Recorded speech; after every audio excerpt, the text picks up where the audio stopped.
So basically, in the exam, I'm going to put my email. Let me write it down here. My email. If you want to write it down, it's basically YKADAH@KAU.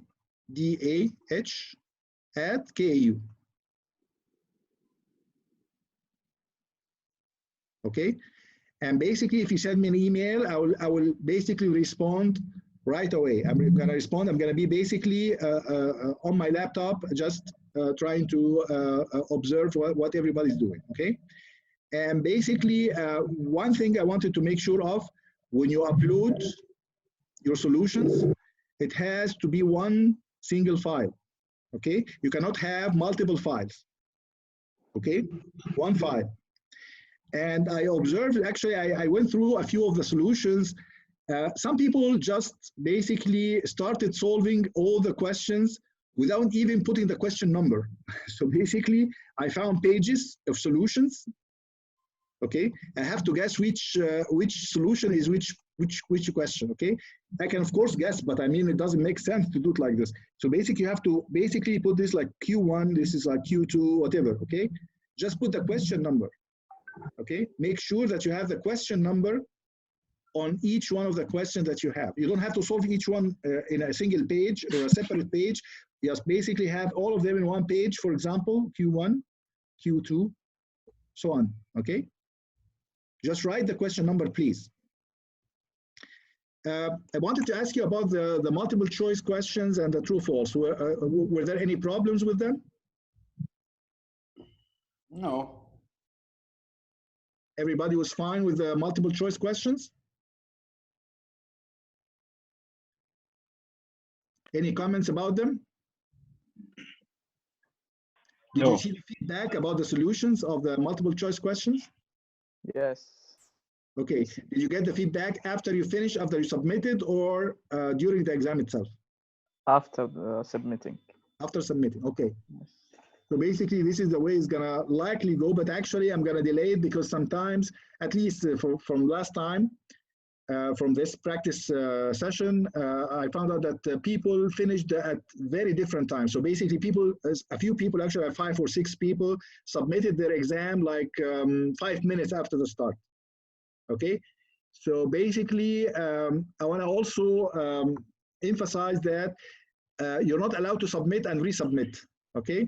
You can continue your exam. For example, if the electricity went off and you have a desktop, and basically by the time the electricity came back and you started again, you basically you're allowed to continue the exam. But once you submitted the exam, that's it. Okay, you're not allowed to submit more than once. Okay, so basically, please don't submit until you finish everything. You make sure that you uploaded your file, you had all the questions answered before you submit. Okay, one important issue is for the true, false, and multiple choice questions. Even if you are allowed to submit more than once, if you submit a second time, you're not going to start from where you ended in the first trial. So basically, if I did all the multiple choice questions and all the true false questions and submitted by mistake without uploading the solutions for the numerical problems, if I start another session, it's going to start basically from scratch. You basically have to solve all the problems again, all the multiple choice questions and all the true false questions. So please make sure you upload your file and check it before you submit. Okay. The file has 75 marks out of 100. So if you don't submit it, it's going to be a problem. Okay?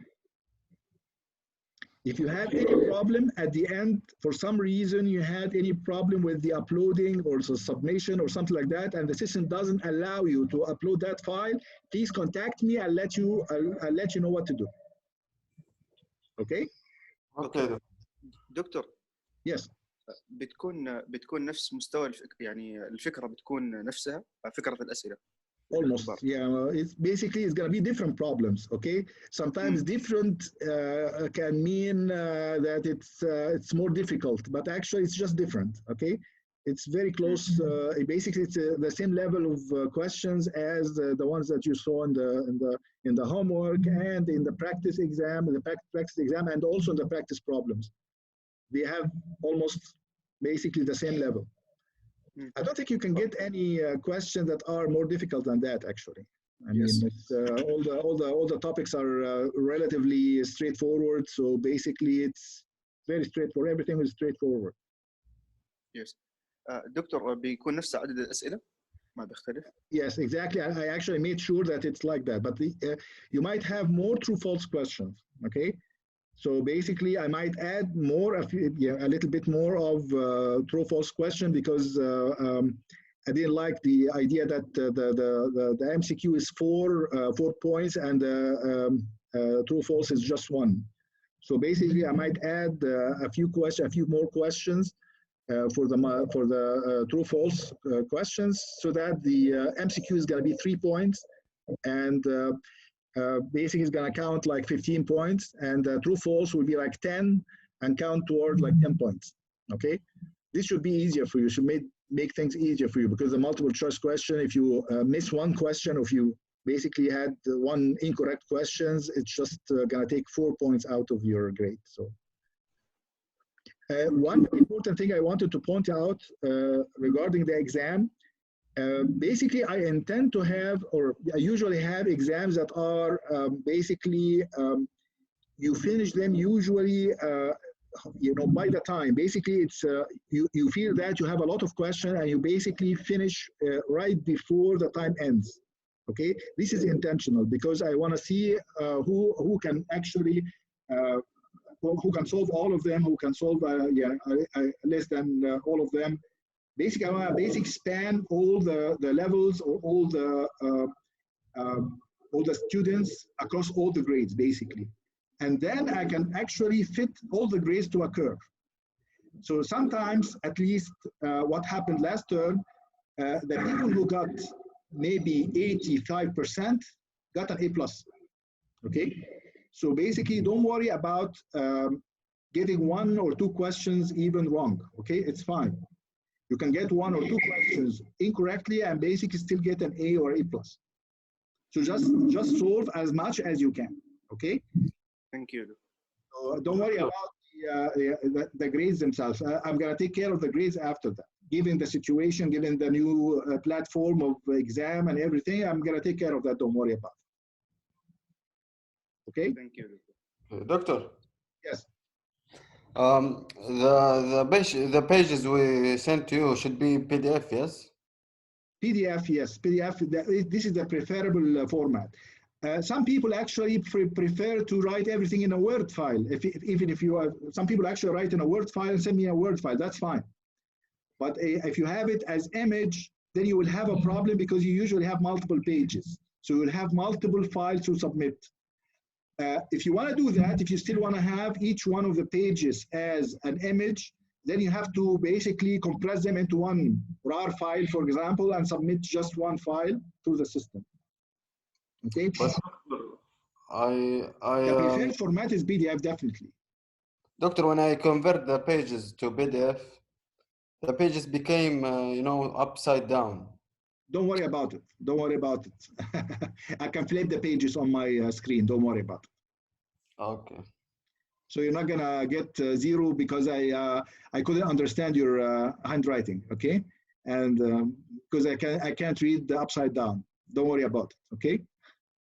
Okay. دكتور. Yes.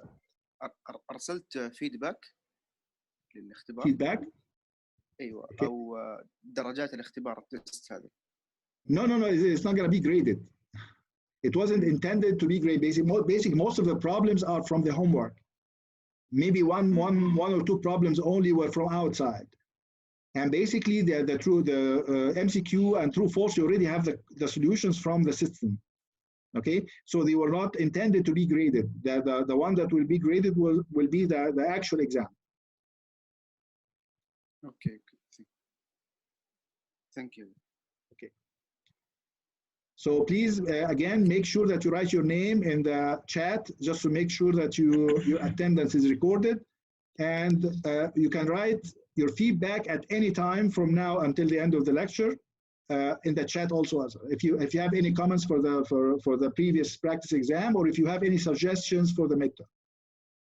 Doctor, what about the solutions of the practice questions? We can solve them now if you want. Just let me know which question you want to solve, and basically we can answer it now. Basically, this is a review lecture. What we are supposed to do this lecture is solve any problems that you want to have, basically. Yeah, but I didn't start solving these questions, so I don't really know. But in the future, I mean, if I had a trouble, how can I know the answer or the solution for those questions? For the exam, you can actually I'll arrange a session where each one of you who wants to know exactly how he did in the exam, or for example, why this question was wrong, I can answer these questions. Usually for the regular midterm exams, you can come and see your paper. Now I'll put the feedback on the system. If you don't understand the feedback, I'll have a practice, an office hour or something like that on Zoom, basically, and you can ask me about what you did in the exam, and basically any questions in the exam you felt like you didn't get the proper grade for, I can explain to you how I graded them. Okay, thank you. Okay.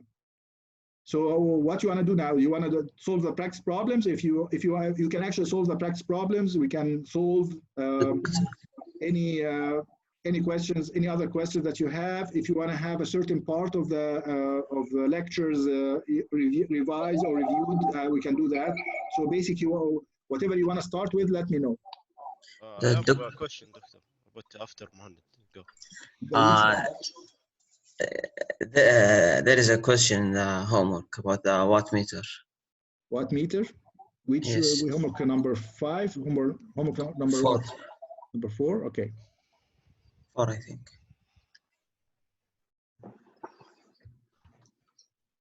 Okay. Which one? This one here? Last one, yeah. Dynamometer. Dynamometer, right?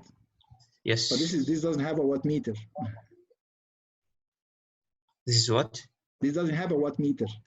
I mean dynamometer. Dynamometer? Okay, that's fine. So basically, what we said before is that, let me just start solving that here so that you have the answers.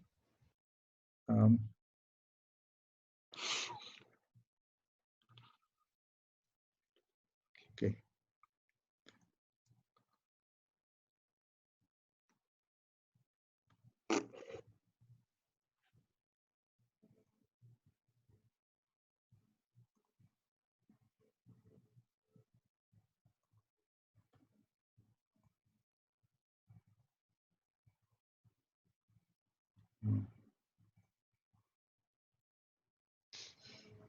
Okay, so basically we talk about the dynamometer. For the dynamometer, we said that we have 2 configurations basically.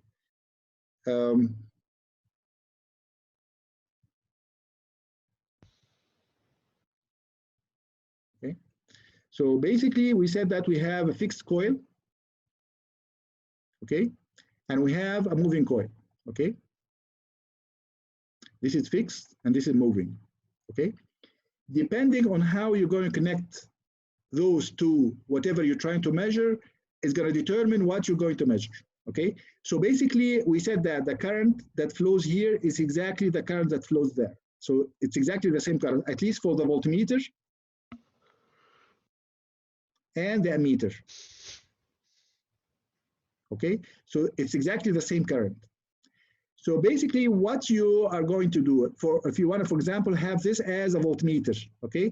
For a voltmeter, you need to have a series resistance, RS, in order for the voltage in, okay, if you have a certain range here, V maximum, in order for you to pass I full scale deflection current for that particular V maximum that you want, okay? So basically, the V maximum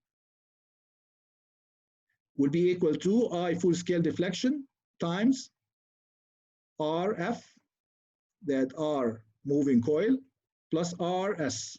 Usually you're given these, and you want to design this one here, okay? So, and usually this is also given. and this is also given. This is a range. Okay, so basically, if you do it like this, then you can actually get your RS, the value of RS that you want. The thing is, you have to note that the deflection here, if you remember, the deflection angle depends on, basically, if I put it like this, then the magnetic field B will be dependent on the current. And the current is dependent on the current, okay? So basically they are multiplied together here. So basically the theta will be dependent on I square. Meaning that it's gonna be dependent on V square, because V square is basically just a matter of, it's a constant times I, okay? Meaning that the scale will be dependent on V square. So the maximum scale here will be dependent not on the actual value of V, it's going to be dependent on the squared value of V. Okay? But this is a totally different problem. So just assume that basically in order for you to compute the RS, just assume whatever the V maximum is that is given will be dependent or basically corresponding to the theta full scale deflection. So basically, yeah, design it exactly the same way you did with the regular moving coil for the DC instruments. So I have to square it first? Actually, it depends on what you're gonna do. Basically, if you want to make sure that the current, of course, the current here will depend on V square. Basically, the current basically will have basically the maximum deflection will depend on V square, not on V itself. So just square it, yes. I don't have to find the value given in the question was the RMS. You square that. This is the maximum, this is the range itself. So basically if it's 100, then you put it 100 square. Yeah, I don't have to find the Vmax. This is the range. This is basically when you're designing a voltmeter, you have to have the range. And this is the given range. Okay? So basically you ask to design a voltmeter with a range of 100 volts AC. Okay? RMS. Okay? So basically you get the maximum, you get the RMS square, which is going to be exactly what you want. RMS square, or I find the Vmax first, but then I square it. V maximum is the one that is given. This is RMS value. This is what is given. Okay, V square is basically just squaring that. So I square the VRMS as it is given in the question. Yes, because basically what your reflection is going to be the proportional to is basically the mean square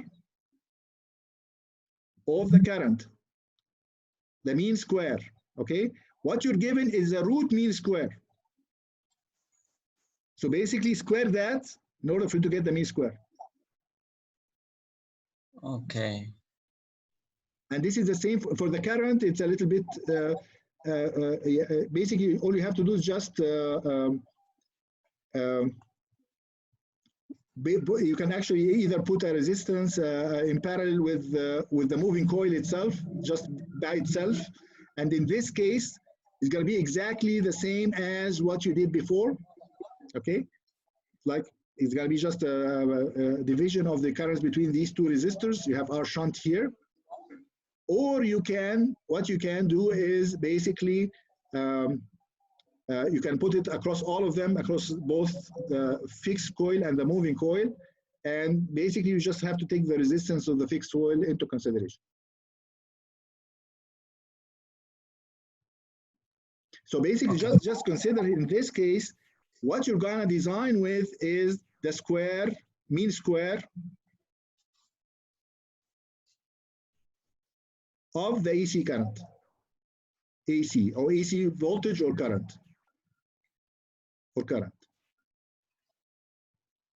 Okay.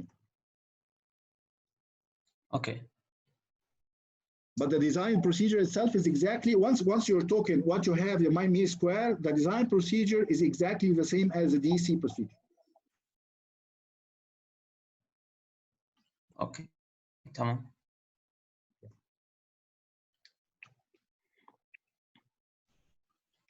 Any other questions? Yeah, Doctor. Yes. Homework 2, question 4, please. Okay. Part just a B. second. Okay. Just a second.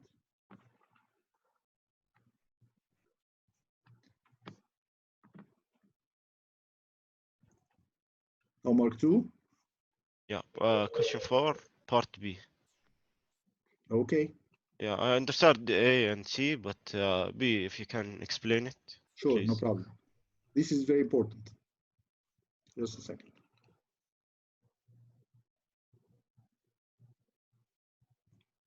Okay.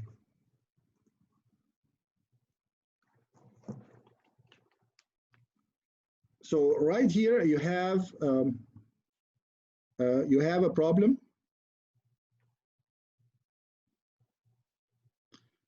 You have the resistance. You have an ohmmeter basically, which is it has a certain voltage here. You have a certain moving coil resistance. You have a certain series resistance, whatever its value is, and basically you have an external resistor.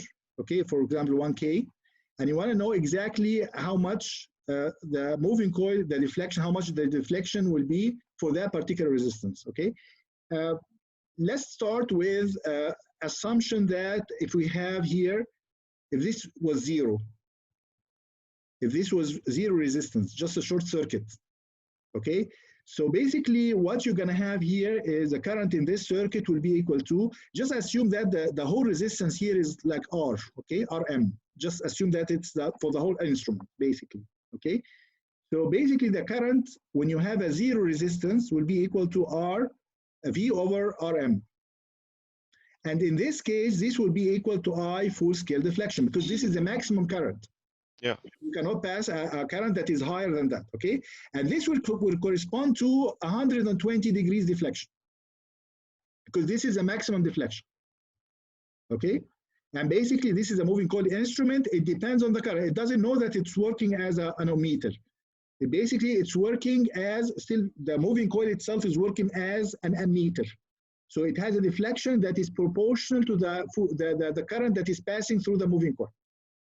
Okay, so now in this case, the case when you have V over Rm is going to give you a deflection, full scale deflection of 120 degrees. Okay, how about if we put the 1K, if we consider the case of 1K now, when you have 1K, the current for 1K would be equal to V, the same V, over the same Rm, but in this case you will have the 1K resistance in addition to the moving coil resistance in the circuit, because the current actually has to be the voltage over all the resistors in the circuit. Yeah. So basically, you're going to compute how much is that. Okay, you're going to get that. The ratio between this and that will be exactly the ratio between this and that. Because basically the deflection is proportional to the current. So when you have a smaller current, you're going to get a smaller deflection by the same ratio.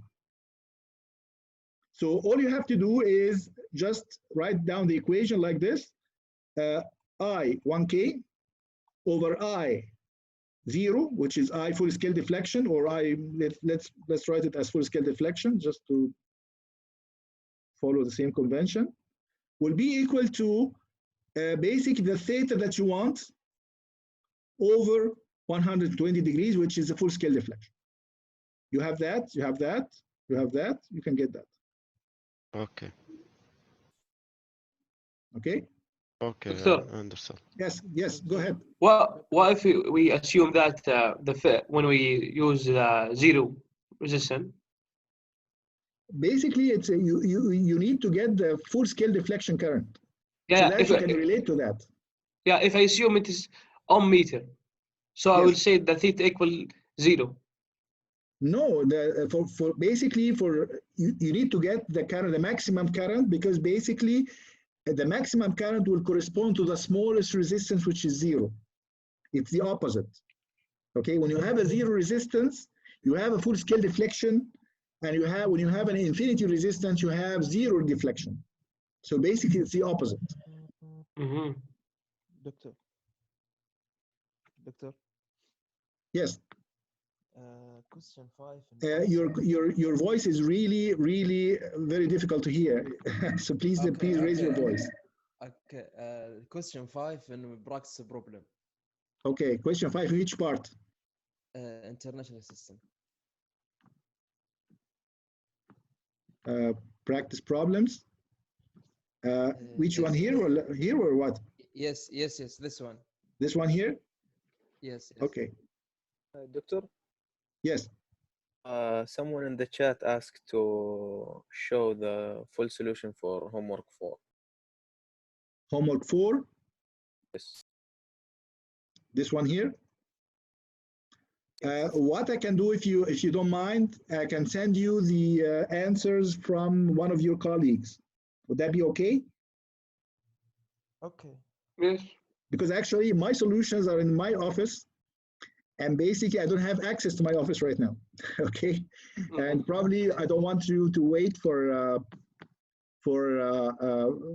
me to basically start solving these problems and sending them to you. So basically, if I want them right away, I basically ask for the permission of those who got 100%. Okay, one of them basically in each one of the homework. I can actually do that for each one of the homeworks if you want to.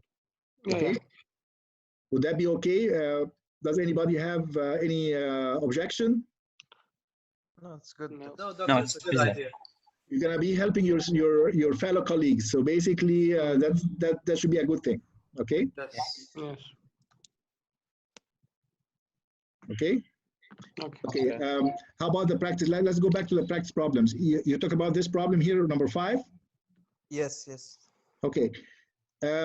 Basically here you're talking about a pump driven by an electric motor that lifts 1.5 meter cubed of water per minute to a height of 40 meters. The pump has an efficiency of 90% and the motor has an efficiency of 85%. Okay. And basically we need to determine the power input to the motor, the current taken from a 480 volt supply, the electrical energy consumed when the motor runs at this load for 8 hours. Okay, let's get this here so that we can solve up there. So now what we have is, let me try to get it right there.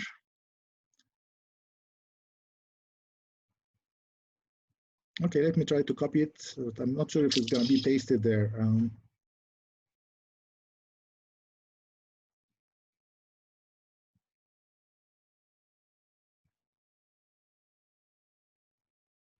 Okay. Okay. So basically, what you're going to have here. Let me just go back to the other page. Right there. So you're lifting. I'm going to try to remember the problem, but I'm not going to be able to probably remember it correctly. You have a certain amount of water. It has certain, basically certain mass. Okay. Yes. You're going to raise it a certain distance. Okay, you have a distance here, for example, x. Okay, and basically you have a pump, and you have this pump actually is driven by a motor. So basically there's a motor and a pump, and each one has an efficiency. For example, this is 0.8 and this 0.9. For example, okay, this is an example. Okay. Okay. Basically, what you're gonna do here.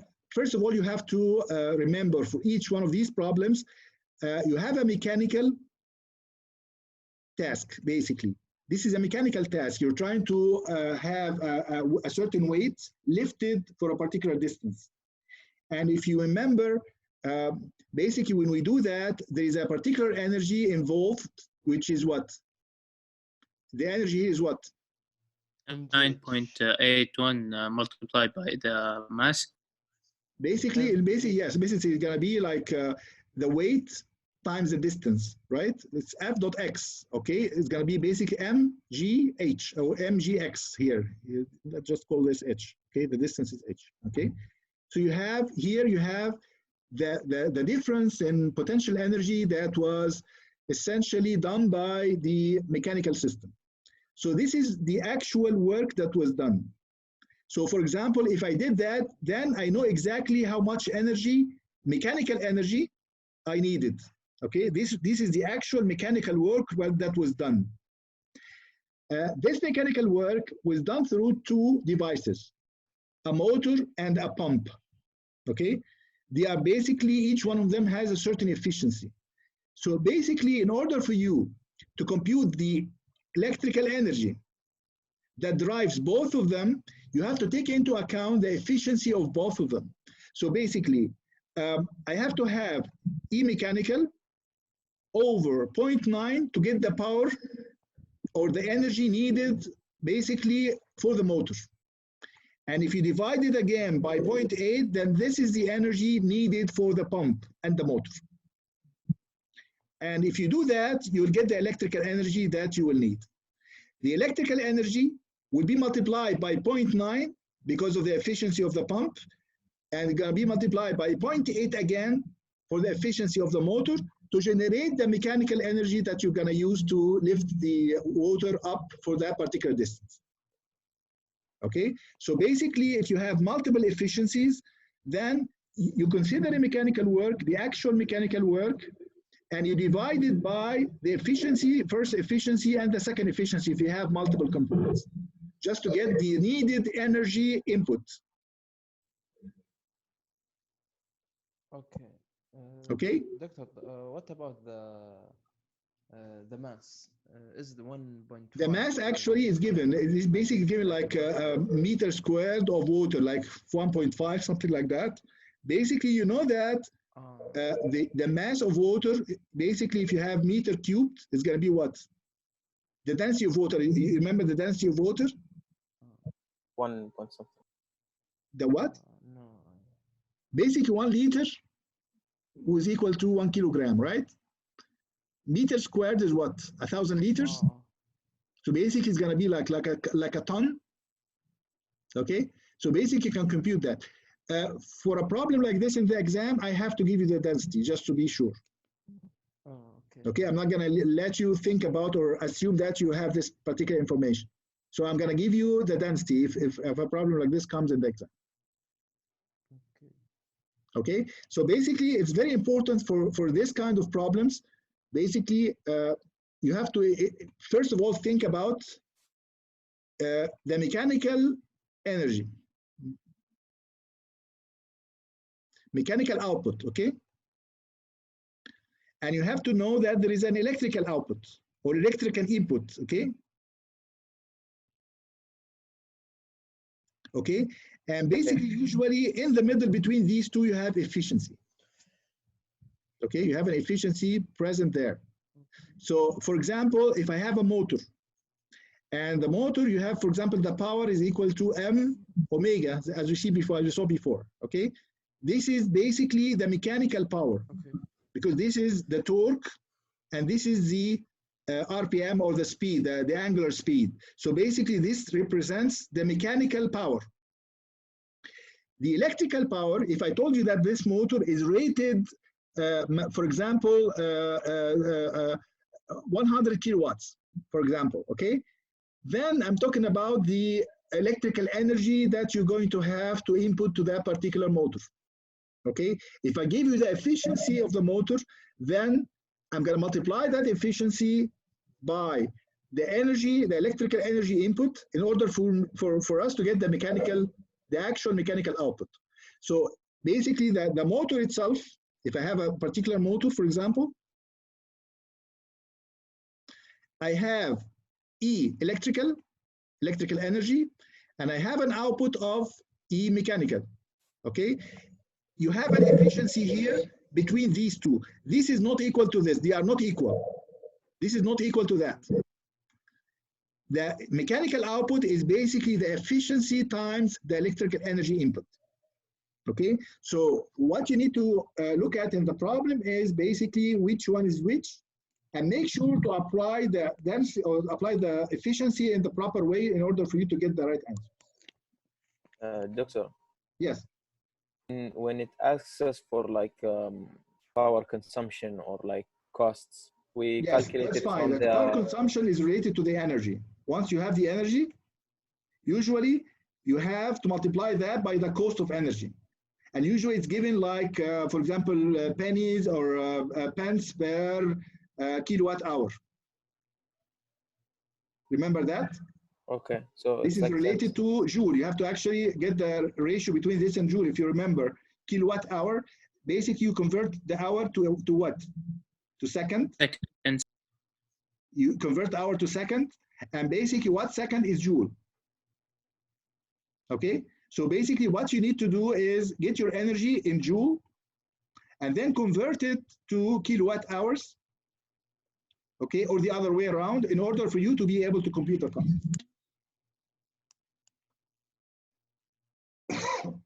But we calculated before taking account the efficiency, right? No, actually the energy is supposed to be the input energy. So basically it's going to be used with the electrical energy. You never pay for the mechanical energy. Okay. Okay. So basically, for example, if you have an iron, for example, or you have a stove at home, if you have any electrical appliance like the electric air conditioning, okay, what you're paying for is the electricity. What you're getting from the AC, from the air conditioning, is basically the mechanical output. That is definitely less than the electrical energy that you have, that you paid for, because there is an efficiency in between them. Okay. When you have multiple efficiencies, you take them into considerations also. Okay. Sometimes you have multiple devices interface to each other, so you have to take these multiple efficiencies exactly the same way that we did here. Doctor, how can we separate the output energy and the input energy? Like, how can we differentiate them? Basically, it depends on what you're talking about. If I'm talking about raising a certain mass for a particular distance, this is definitely mechanical. Is this electrical? No. Yeah, it's not electrical. But for different examples. I mean, for different examples, for example, if you have the power of a motor, like the torque times the angular acceleration or angular speed, angular velocity. Okay, like this equation, P equal to mW. Okay, so basically in this equation also you're talking about the mechanical output power of a motor. You're not talking about energy. You don't see any current or any voltage there. Okay. There is a conversion factor, which is basically the efficiency that takes the electrical energy and takes into account the dissipation of some part of the energy during the conversion from electrical to mechanical, and gives you exactly how to compute the electrical given the mechanical or the other way around. Okay, thank you. Okay. Any other questions?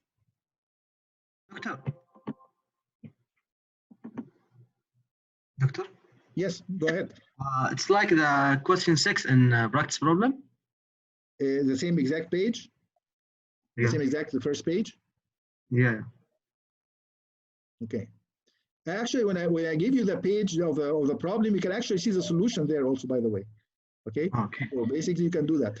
Here you have a motor connected to a 240 volt supply, is developing 20 kilowatts at a speed of 900 revolution per minute. Okay, calculate the useful torque. Okay, now what you have here is 20 kilowatt at a speed of this. Okay, so it means that this is a mechanical power.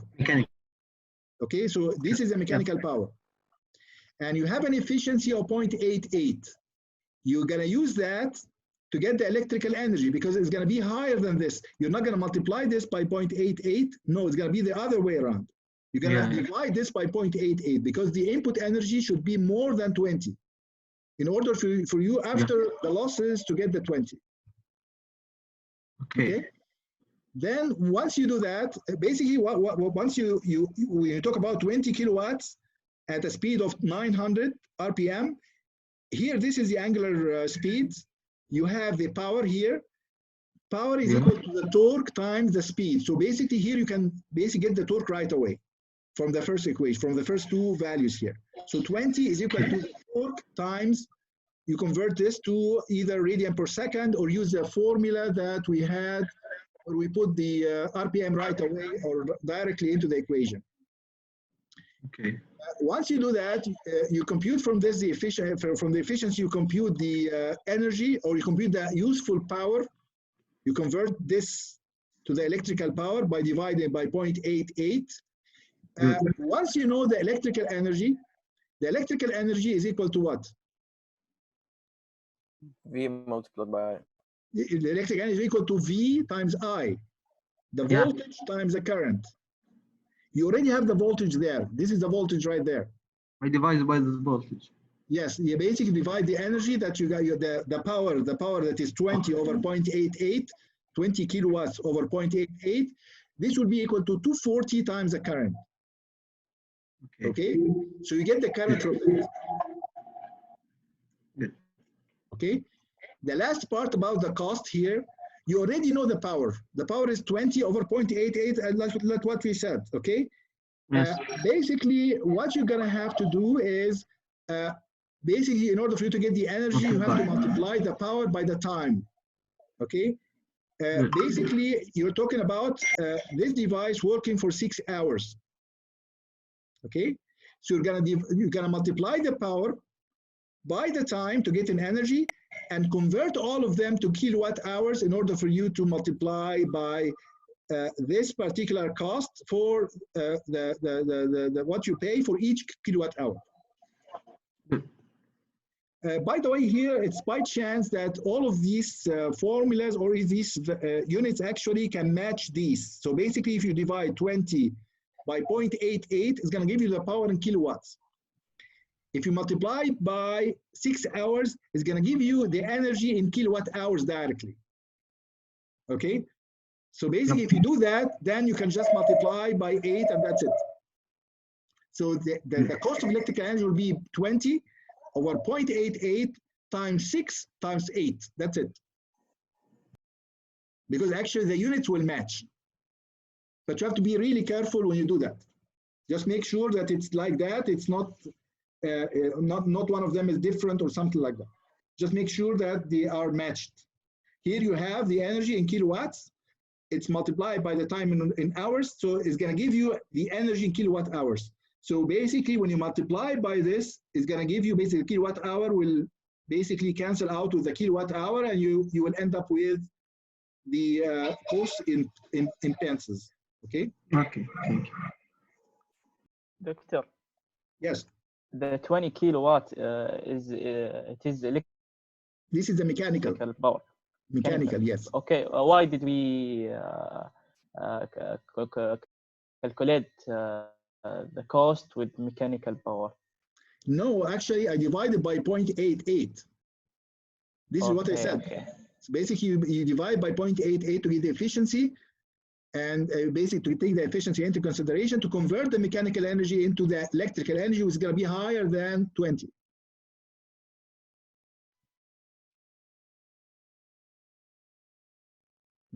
Any other questions? Yes, doctor. Yes. Can you please raise your voice? Okay. Question 3 in analog systems. In analog systems. Okay. Here? This one? Yes, yes. Okay. So you have a milliammeter. Milliammeter is just a moving coil, by the way. Okay. Don't get fooled by the terminology. It's exactly the same as a moving coil. Okay. You have our moving coil is equal to 15 ohms. Full scale deflection current is 5 milliamperes. You want this to act as a full scale deflection, voltmeter with full scale deflection of 100 volts. Is that a problem? It's exactly the same problem that we did. No, the ammeter. The ammeter with a full scale deflection of 2 amperes. I don't see any problems in that one either. Doctor, does it mean I lit the full scale deflection instead of 5 milliampere? I lit it 2 ampere, or just solve like other? Yes, that's it. That's it. Yes. Let's solve it now. Let's solve it. So the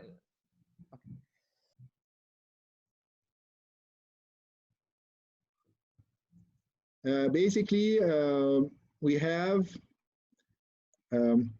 the I full scale deflection was like 5 or what? Let me check. Yes, 5 milliampere. 5. The desired I total will be 2 amperes. And the R moving coil is 15 ohms. 15. Yes. Okay, and basically what you're gonna have to do is basically, as we did before, this is I full scale deflection going here. You wanna have a shunt resistor here in parallel with R moving coil in order for you to have the I total here. So basically your equation will be like I full scale deflection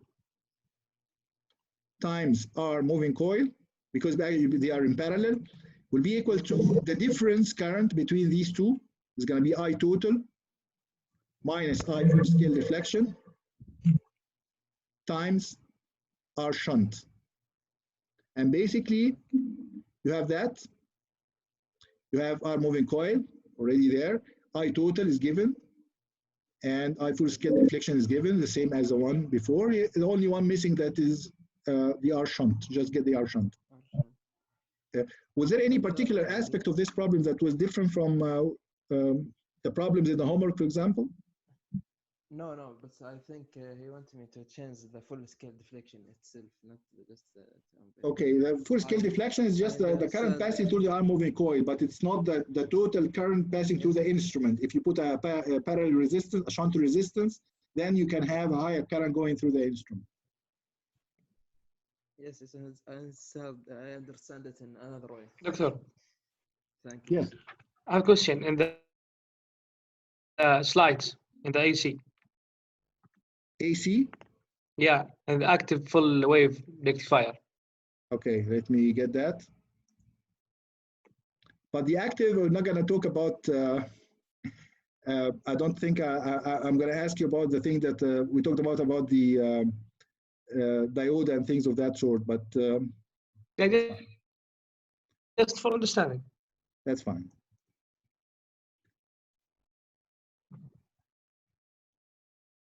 Okay, which one? Yeah, the circuit.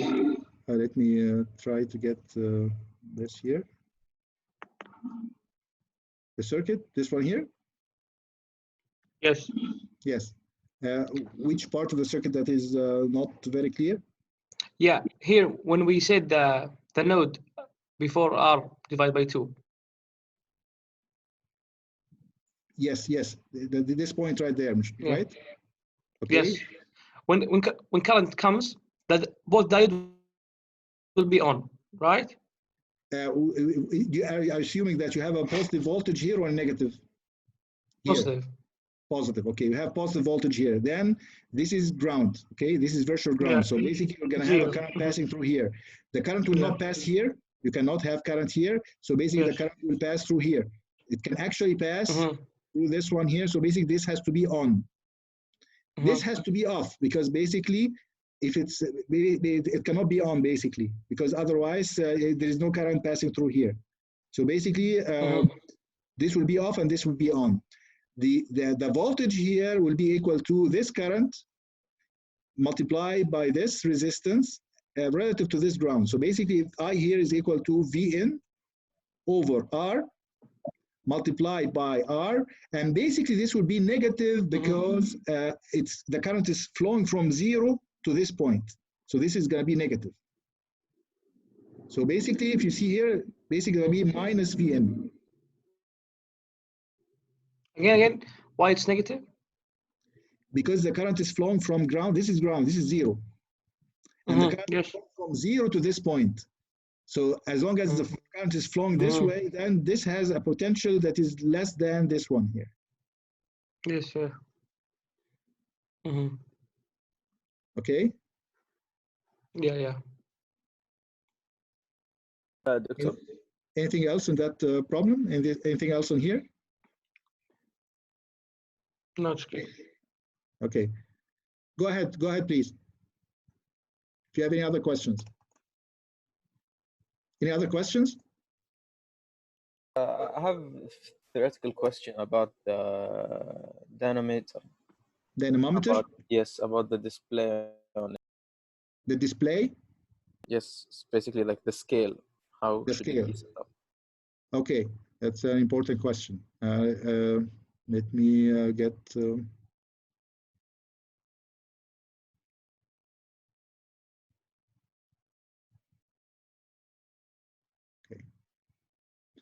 basically what we said just earlier, that the dynamometer, basically what we had before is the theta will depend on basically B times I.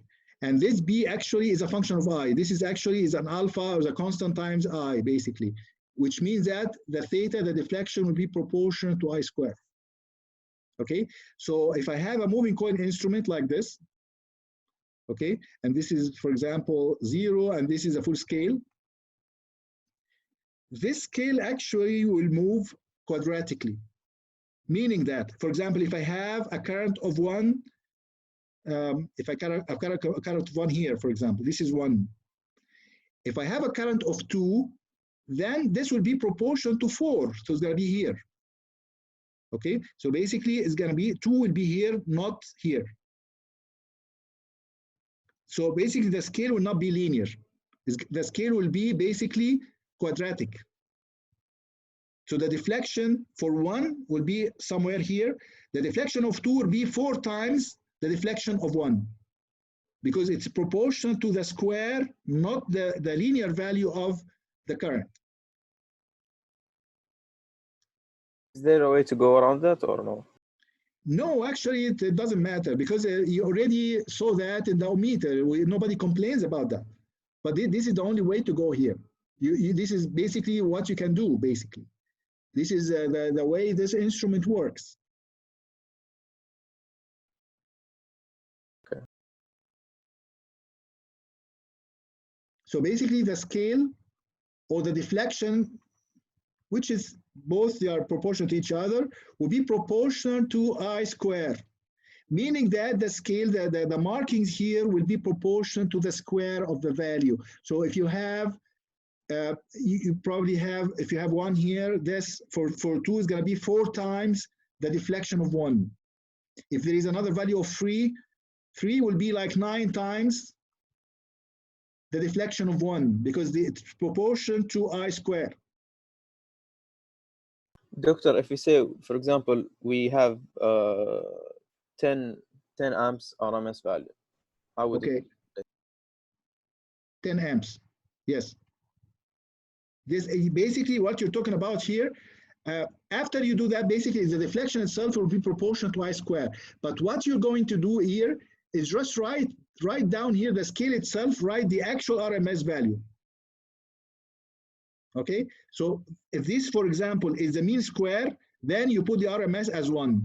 If this is the mean square, the RMS root mean square, yes, it's exactly the root of that. Here you're going to write 1.4, for example, 1.4, because actually this is the square root of 2. Because this actually is the square of the current. Basically, the location here will be the square. So basically, I can change the scale by writing the proper RMS value in front of the value itself, in front of where the deflection will happen. So for example, if I have a deflection that was supposed to be, this is the mean square current, okay? Then you will label that as square root of 10. You'll put the label that you're going to write on the scale itself will be the square root of 10. So that when you read, you don't have to do the square yourself, the square root of yourself. You don't have to get the square root of the value yourself. But the way that the deflection or the way the theta changes, it changes quadratically. Okay.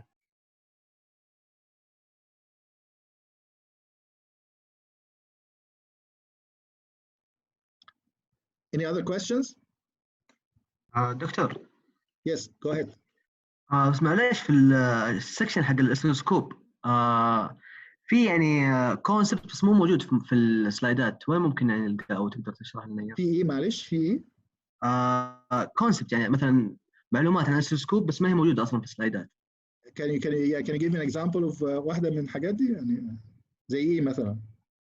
ما ادري جات في الاختبار بس انه ما يعني ما كانت موجوده في السلايد، يعني انت شرحتها ممكن في الكلاس. اوسيلوسكوب ممكن يبقى في حاجات شرحناها، بس يعني مثلا بالنسبه للبراكتس بروبلمز، مثلا براكتس اكزام مثلا، البروبلم هي نفسها اللي كانت في الهوم ورك. هل في حاجه في الهوم ورك شكلها مش واضح؟ لا ممكن تطبيقيه ككونسبت يعني، مو انه التطبيق في الرسمات هذيك، لا. هو الحقيقه كل الحاجات اللي احنا اتكلمنا عليها موجوده في الكتاب، يعني في السكشن اللي موجود في الكتاب، يعني الشرح نفسه اللي انا شرحته هو نفسه موجود في الكتاب. فممكن تقرا السكشن ده، وسكشن مش كبير يعني، سكشن في الكتاب اللي له علاقه بالاوسيلوسكوب هتلاقيه في اخر شابتر خالص، ويعني فيري كونسايز يعني حوالي 3 صفحات او حاجه زي كده. طيب تمام. لو في اي اسئله ولا حاجه اسالني، مفيش مشكله، ارسل لي رساله ايميل يعني من دلوقتي لغايه الاكزام. باي ذا واي if you have any questions send me an email. Okay, you already know my email. Okay, email is right there. Okay. Okay. وبليز يعني الناس اللي دخلت متاخر لو سمحتوا اكتبوا اساميكم. Write your name in the chat so that I can basically record your attendance. Okay. يعني من دلوقتي لغايه الاختبار هترسل لي على الايميل ده، ان شاء الله ارد عليك في يعني في اقرب وقت بعد ما تبعت لي على طول. تمام، يعطيك العافيه. لو تسال على حاجه معينه هي موجوده فين، هقول لك هي موجوده فين في الكتاب. تمام. اوكي. الدكتور. ايوه اتفضل. في البراكتس اكزام true and false question trigger circuit controls the focus of the trace in the tube. طيب خلينا نرجع للجزء بتاع الاوسيلوسكوب كده نتكلم عليه شويه. حاضر. اوكي. الاوسيلوسكوب عندنا في كذا جزء بيسكلي يعني. الجزء الاولاني يعني بيسك لو انتوا فاكرين كان بيبقى في عندنا حاجه بنسميها الكترون جان، وبعد كده في فوكسنج، بعد كده في ديفليكشن، وبس كده. اوكي، ده الحاجه الاساسيه اللي بتحصل. كويس. دي كده المراحل المختلفه دي بيسكلي بتحدد لك الانتنسيتي بتاعه التريس، دي بتحدد لك الفوكس، هل طالعه فيري شارب بوينت ولا طالعه شكلها بليرد. الديفليكشن هو اللي بيحرك لك بقى البيم ده، يحرك لك في اي مكان عشان يرسم لك الشكل اللي انت عايزه. الحاجات دي كلها ملهاش علاقه بحاجه مثلا زي التريجر. التريجر بيعمل ايه؟ التريجر زي ما احنا قلنا ان احنا انت عندك دلوقتي بتعمل في الجزء بتاع الديفليكشن ده، بتحط في الاكس دايركشن بتحط حاجه تخليك تمشي من اول الشاشه لغايه اخرها، وبعد كده تقوم راجع تاني عامل نفس الحاجه تاني. دي شكلها in practice بيبقى شكلها عباره عن حاجه ماشيه كده، وبعد كده تقوم راجعه كده، شكلها سو توث. اوكي. المشكله عندنا في ايه؟ المشكله عندنا لما يكون عندي ويف فورم شكلها ساينسويدال. اوكي. ساينسويدال دي مكمله، يعني ساينسويدال دي مكمله على طول كده. اوكي. انا عايز اشوف what I would like to see is basically this particular waveform. I want to see a part of it on the screen. Okay, like this for example. Okay. I want to see it stable on the screen. I want to see it, basically I don't want to see it moving like this. I see multiple of these for example, and basically this will be confusing for me to see actually. Okay, if I see something like this, it's going to be really confusing. I just want to see one of them, only one of them. Okay. In order for you to be able to do that, what we said that the trigger circuit is determined by two things: value and slope. If I said that I want to start each time here from a value of 0, then if I look at the sinusoidal signal, I have multiple zeros. Okay. For example, I have a 0 here, I have a 0 here, I have a 0 here. If I draw from this or that, then it's going to look like this. Sometimes I write it like this, I draw it like this. Sometimes I draw it like this. It's going to look basically still not stable. Okay. So in order for me to determine if it's this one or that one, I add the slope. Here I'm talking about that I chose the slope, the positive slope. Here I chose the negative slope. Okay. So basically the trigger circuit determines when to start. So for example, if I have an oscilloscope basically that was able to draw just this part here from the, or let's move it a little bit. For example, the screen took basically this part of the sinusoidal signal. Okay. The sinusoidal signal itself is continuing, right? Yes. It's not going to draw anything. Basically, it's going to stop in this part until I get exactly the same point that I started with. And then it's going to use this again to draw another exact version of this. So this will look identical to this. So basically, you're gonna get the same figure over and over again. You're gonna see it as a stable trace on the screen. Okay, so basically the trigger circuit determines, or basically its function is to stabilize the trace on the screen. You do that by selecting a particular level and a particular slope in order for you to determine a very specific point in your waveform to start with. Okay. Yes. So for example, if I selected here the selection I have here is basically I selected a level of 0 and a positive slope. What would I see here if I change that to 0 and negative? What would it look like? Start from the next. Basic, yes. Draw things that look like this. Basic is going to start and basically draw from this point. So basic is going to start from this point right there. Okay? If I start from the positive, or I put this as a positive, basically it's going to start from here. So it's going to draw something that looks like this. Okay? Okay. So basic trigger circuit, it has everything to do with the stability of the trace. And if you change the parameters of the trigger, then what you're going to see on the screen will be different. You're going to start from a different point in your waveform, basically. Doctor, in the practice exam, there was a true-false question. Yes. Says the trigger circuit controls the focus of the trace in the cathode ray tube. And the correct answer was true. So was it wrong? Let me go and see it with you right now. Okay. Okay. I have the practice exam here. Remember which one? This one question here? 8. Number circuit controls the, yes, number 3. Number 3. It doesn't control the trace. It just should be false. Yes, but in the exam it was true. Maybe that was a mistake from me. Yes, that's fine. Oh, okay. Yeah, so definitely this is false. Okay. I have another question about the methods of combating the connection error with the oscilloscope, the ground error. Okay. Let's go back to the presentation itself. Maybe you can get the presentation.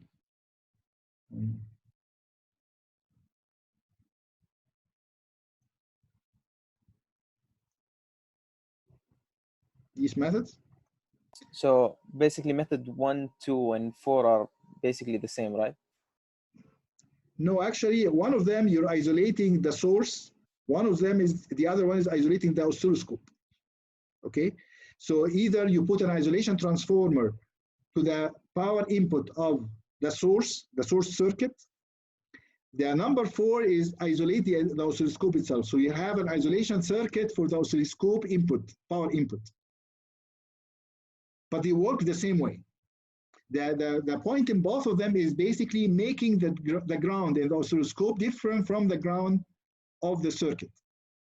Okay, you can do that if you do an isolation, if you use a power isolation like what you have here, if you have an isolation transformer, this makes the ground here different from the ground here in this particular circuit, different from the ground of the oscilloscope.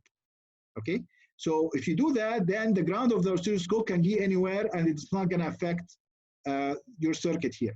So you're not going to be connecting a ground to ground. No, basically this has a floating ground, meaning that if you connect it to the ground here, it's not going to affect it in any way because this is just like any other value. Basically, you're floating. You don't have a particular ground connected to this particular point or that particular point. Okay? So in the first figure, we're isolating the...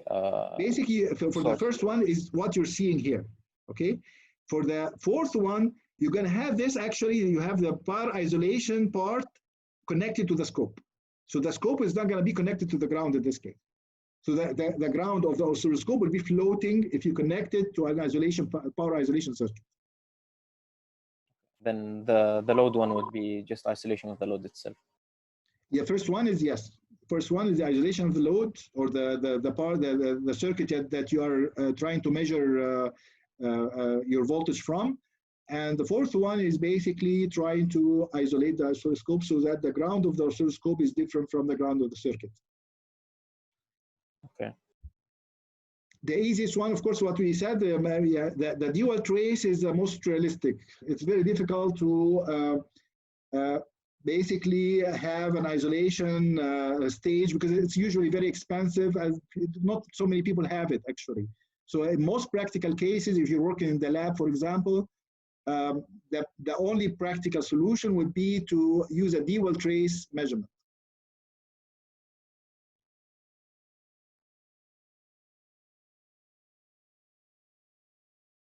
Okay. Any other questions? Doctor, question 13 in analog practice problem. Okay.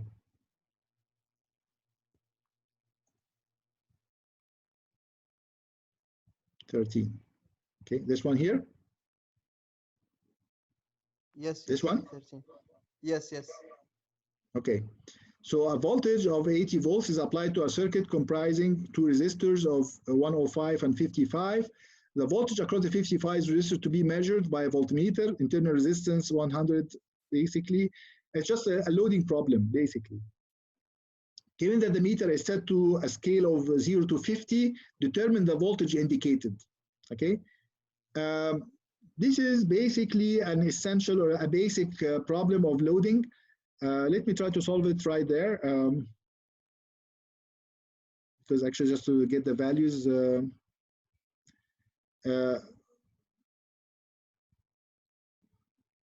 Basically, you have a circuit that looks like this. You have a particular voltage, and you have a particular resistance, and you're trying to measure here. You have to put your voltmeter right there, okay?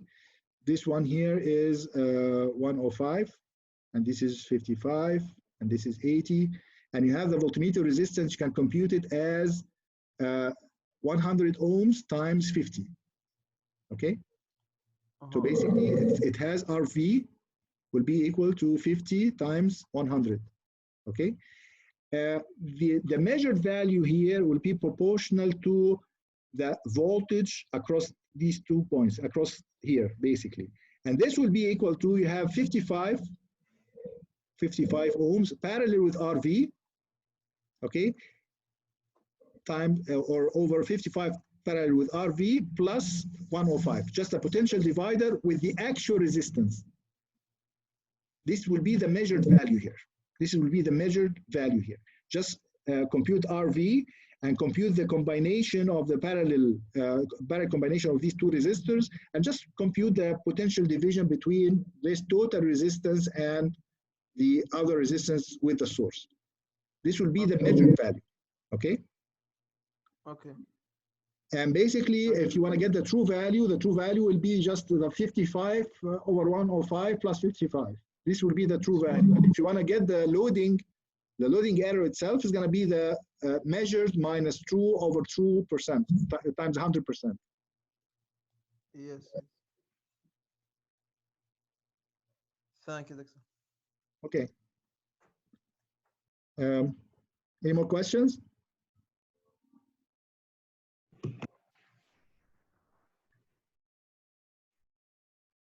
Any more questions?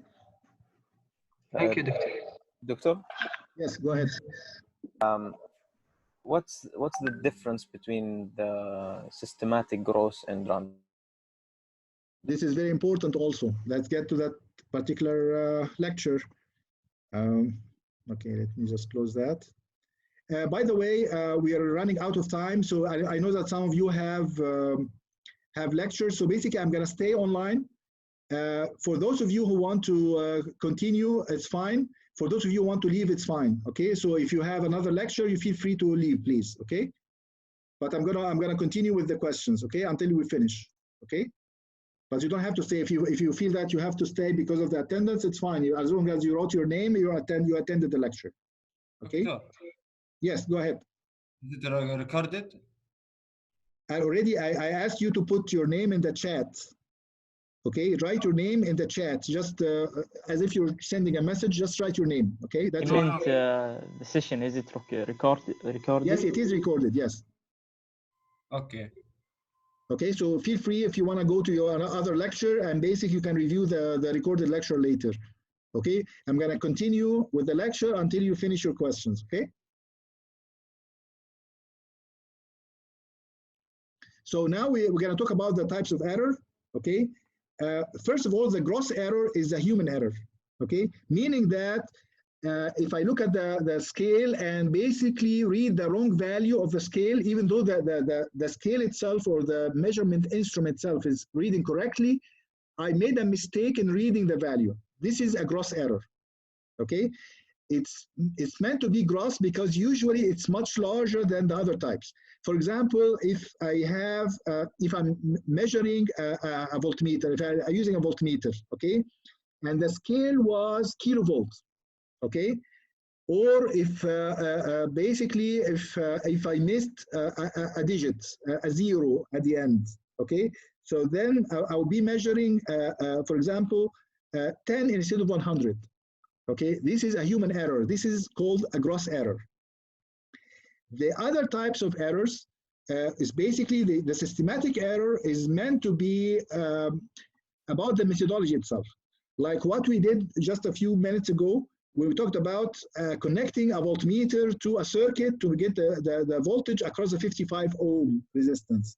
Okay, what we did here was to use a particular voltmeter, but unfortunately the voltmeter has a resistance that is finite, that is not infinity, which means that connecting the measurement instrument to the circuit will affect the circuit, and there will be a loading error because of that. This is a systematic error because it depends on the methodology. The systematic error, by definition, if you use a particular method over and over again, you're going to keep getting the same error, exactly the same each time. Okay? So the systematic error depends on the measurement method. If you use another method, you're going to get a different error, but it's usually consistent for the same method. For the random error, no, it's not like that. It's basically just if you, for example, measuring in the lab and there was some noise coming from the surrounding circuits, okay? Or from the usual random noise, if you're trying to measure a very small voltage, usually the random noise would be affecting your measurements. So in this case, basically the error will change each time you take the measurement. That's why when you're trying to measure the resistance by taking the voltage and the current, you do multiple measurements. You basically measure the voltage and the current and the voltage and the current another time and a third time and fourth time at different values in order for you to get something that is closer to the actual value, because each time will have an error. So you're trying to get multiple measurements in order for you to basically try to get rid of the random noise. So the random noise, the characteristic of the random noise is that it changes each time you take the measurement. The systematic error never changes for the same particular methodology. If I, for example, use the same voltmeter to measure the volt, I'm going to have the same exact error each time. If I use a different voltmeter, if I use another method of measuring the voltage, then the error will be different. But again, for the other method, it will be also consistent for these other methods, meaning that if I use a second voltmeter all the time, the error will be the same all the time.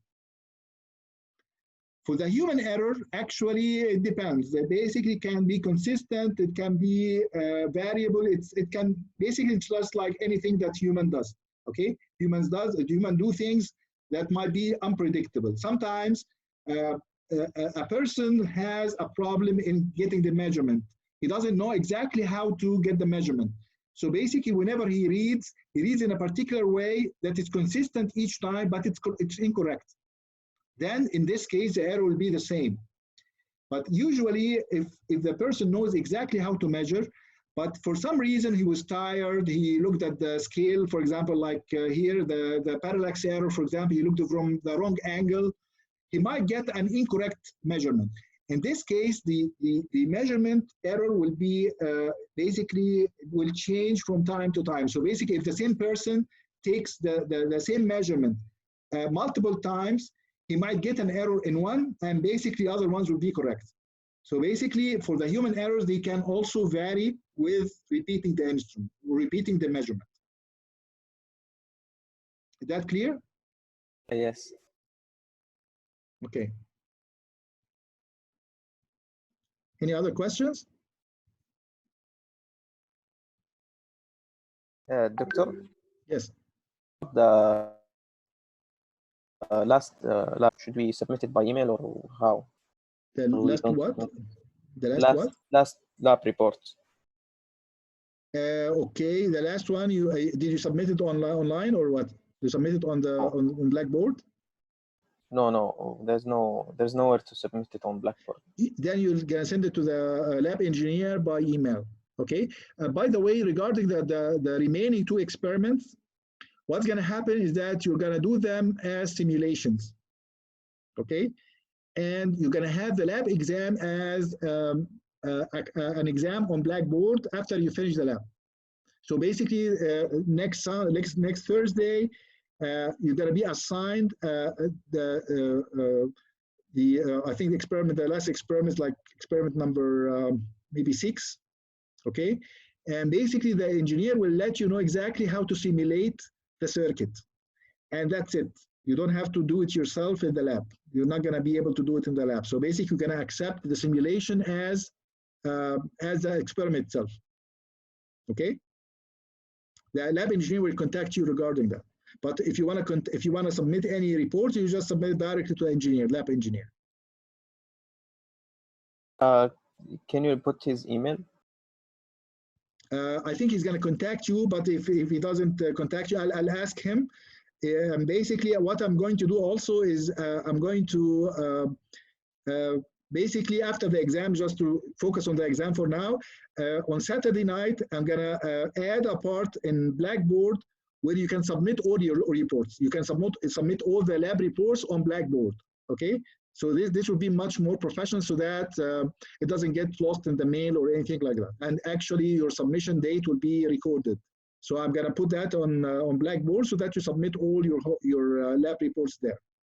If you're working in a group, usually you work in a group, right? All of you work in groups, right? Yes. Okay, only one member of the group can submit, okay? So one of them, if one of you submitted the report, that will be fine, okay? You don't have to all submit the report, okay? Just if one of them submits the report, it should be fine for all of you. The grade will be basically posted for all of you. Okay, and should we wait for after the exam or send it by Yes, email? after the exam. Yes, after. Just for now, focus on the exam. Okay. Okay. And by Sunday, I'll let you know exactly what you should do about the lab, how you submit your reports and everything. Okay. Okay. Any other questions?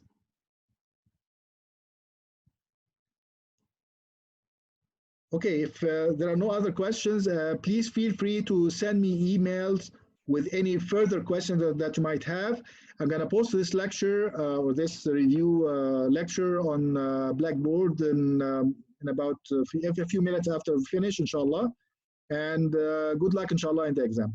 Please don't worry about anything. Just try to do your best. If anything happens, if any issues or any problems faced you, just let me know and I will accommodate whatever problems that you might have. Worst case scenario, if there was a major problem and you couldn't take the whole exam, if you give me a logical excuse, I will actually make another exam just for you. Okay, just basically stay safe. Don't do anything that might jeopardize your safety. Try to do your best and don't worry about anything. Okay. صحيح يا دكتور هترسلها في بلاك بورد الحق تبع الهومور. Yes, I'll do that. I'll do that today. I'll do that right after I finish with you the lecture. Okay. I'm just gonna get the samples from the previous previous homeworks. I'm gonna basically post them for all of you. Okay. تمام. يعطيك العافية دكتور. أهلا وسهلا. Thank you, Doctor. So good luck, inshallah. Good luck, inshallah.